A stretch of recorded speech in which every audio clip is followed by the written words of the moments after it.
Hi, welcome back to the Vergas Show. I'm with Willi Humbeck. Thank you, Willi, for bringing me back. And I'm not saying Hail Hitler, just lifting my hand, okay? All right, well that's good. Because when we left last time, you were you had just gotten into a different apartment, and you were still in Germany. And I want to hear, Willi, when you talked about the experiences that you had as a 12-year-old and learning fear and staying in this shelter area and being away from your home, that has to form the type of person you are. Exactly. That has a lot to do why I'm the way I am today. I was that makes you an early adult. It does, doesn't it? All the things you experience and you see. And when you reflect back on that, how do you think that's made you who you are today? What? How do you think that's formed who you are today? I think I would live it over again, if you want to ask me that. I would. You would? Rather than, but of course, it's a different time. I'm actually history, but if I see how life is for children that age today, no, I would live that over again, with the war. Mm-hmm. Even with the fear. Yeah. But you had family that helped you through it too, and so well, it is all family. And so it's all attitude, isn't it? It's all what it is, and what's given to you in life. Exactly, yeah. And that is maybe what makes me today that I can take, for instance, what happened right now, with my wife and everything, and I've lost everything. Mm-hmm. See, and you cannot tell I'm the same I was than last time, right? Yes, you are. So I'm just, no, you cannot let that get you. Life is a wonderful gift God gave us, and you cannot waste that. No. And you do waste it when you get negative, and let that negative get you. Now we're getting deeper and deeper, see? Yes, we are. So, what I would like to hear about is, we talked about when you were in Germany, and we talked about you coming over to America.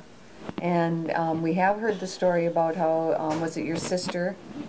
Married an American. Married American, and then they enticed you to come to this great land. Yeah, it took a few years before I gave in, because I said, well, what should I do in America? I was living the American dream, by the way. Yes, yes. I was you were really living that dream over in Germany and I think already. Yeah, and I think I was doing too well. So I needed another adventure. Another adventure. So you came over on the boat. Yeah, and then of course what was on the big ship? Oh, that was 10 days. Yeah. 10 days we were on the ship. We would have been earlier here, but in the middle of the ocean, the other ocean liner had a problem, and we had to take over the Arcadia. Okay. Ours was the Hanseatic, that was the Arcadia. We had to take passengers over on our ship and go first to Halifax, to Canada. And that made it all different. We stayed there, I don't know, I don't remember whether the day and the night, and then we came down the coast to New York Harbor. Yeah. So you landed in New York. Remember seeing the Statue of Liberty when you first Oh, yes, yes, but of course it wasn't, it had nothing to do with Coney Island or anything. We just passed by, and somebody explained it to us. And then when we landed in New York Harbor and came out, I have to be honest, I was disappointed. It looked so filthy. It really did. And I said to Margot, right away, I said, if that's America, we're going to be back. We will be back in 1 year. So, and then we had a hostess waiting for us. My sister had, all of the hostess too. And she spoke German, and she showed us New York.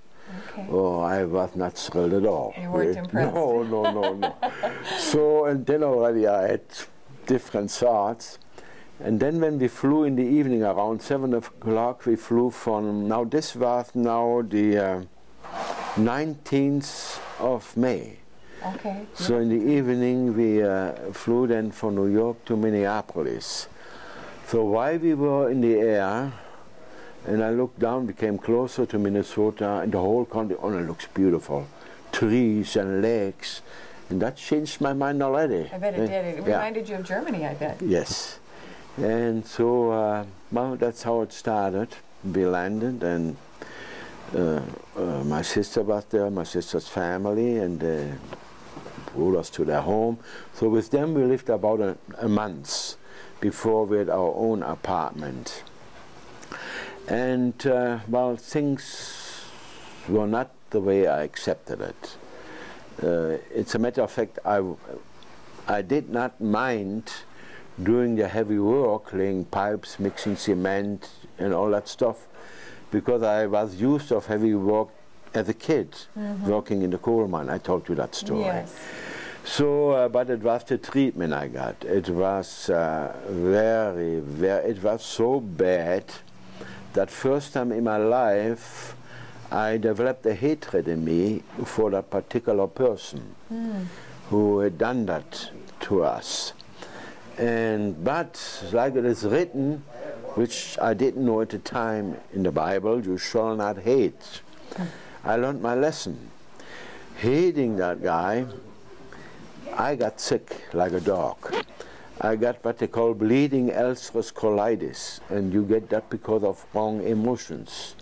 And hatred is a negative. It's a negative form, yes. So anyway, but that didn't help me. So I worked there for 2 years, and then I started for Cenex, at the time Farmers Union Central Exchange, and then the whole thing changed. There were different people, wonderful people to work with, totally different in construction. So, and because the one who treated me that way was a big shot in the company, and everybody wanted to keep his job, and that is why nobody was on my side. I could feel they wanted to be on my side, but they didn't dare to be on my side, or being afraid of losing their job, you know. So then, of course, going back to Cenex, and that's when they ran into a fellow. That's so interesting. Not that I was a godless man. I always was a believer, but young, you think of other things than church, or, you know, and especially the way I grew up. And there I ran into a man, this is Art. He came to me and he says, Willi, would you please explain your illness to me? So I explained it to him. It was in the cafeteria, breakfast time. He turned yellow, green, blue, you name it, and fell off his chair. And they had to bring him to the hospital. Since then, at Cenex, they said, watch out for that guy when he talks to you. And I didn't do anything, I only explained what he asked me for. Oh my goodness. They brought him in the hospital, but he was back the next day.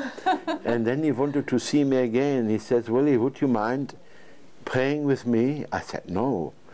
So we went into his car and we prayed. And I found out he was a Jehovah's Witness. Okay. But never made a difference then to me, and doesn't make any difference to me now what you believe. I know what I believe. Yeah? So he prayed with me, and I never heard about the man again. And I got, I must say, a wonderful feeling. And believe it or not, then it started healing me, and I had it already for almost 7 years. Wonderful. And when I came back to the doctor that spring, and he gave me the proctoscope again. A proctoscope those days was a piece of steel that long like my little finger. Okay. And all the instruments were in there, and they jacked you up, and then you pushed it in there. Yeah, and oh so my God. that was a little different, yeah. Yeah, but all the time I had the pin, but this time it didn't bother me. And he said to me, Willi, what happened? I said, what? And I knew it because I could feel it, that I had nothing anymore. And he said, everything is gone, and I cannot even see any scars. Wonderful. Isn't that wonderful? Well, Willi, we're just so thankful that you're in our community and that you're willing to share your story with us. But don't let us end something good before we end it up. Okay, what's good? Well, I just want to tell you, life is great, regardless. Yes. Just don't ever give up. Don't ever give up. Because God gave us the beautiful gift, life. That is true, and you're living it. And I do live it, yes. All right, and that is wonderful. You have a good day in Vergas.